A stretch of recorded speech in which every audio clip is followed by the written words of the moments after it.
क्या आप जानते हैं रामायण का एक ऐसा पात्र जो अपनी गहरी नींद और अद्वितीय ताकत के लिए प्रसिद्ध था।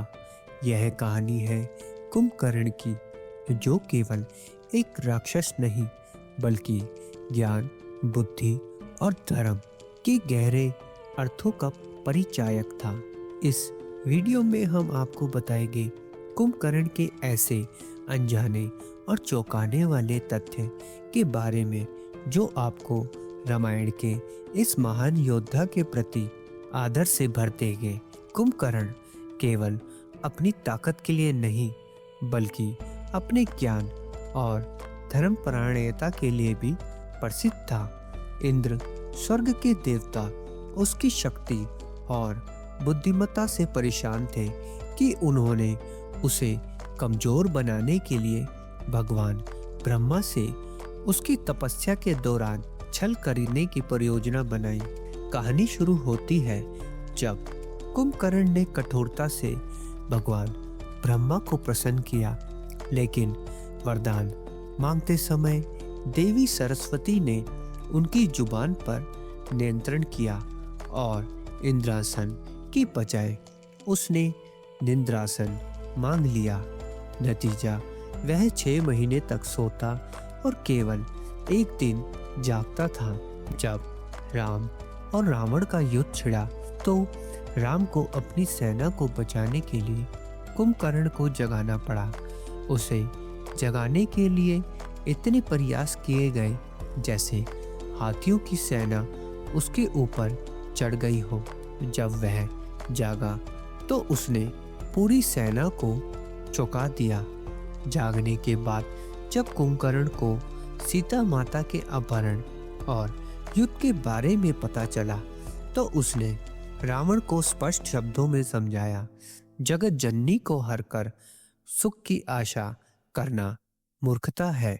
उसने रावण से भगवान राम से माफी मांगने और सीता को वापस भेजने की सलाह दी, लेकिन रावण ने उसकी बात नहीं मानी।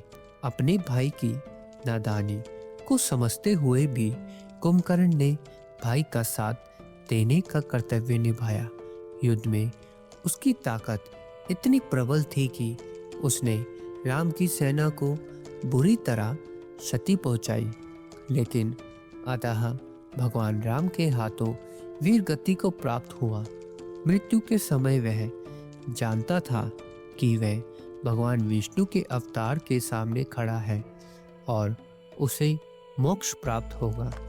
कुंभकर्ण के 2 पुत्र कुंभ और निशुंभ भी इस युद्ध में मारे गए। शिव पुराण से बताया गया है कि उसका एक और पुत्र भीम सह्याद्री पर्वत पर गया और अपने आतंक से सबको परेशान किया।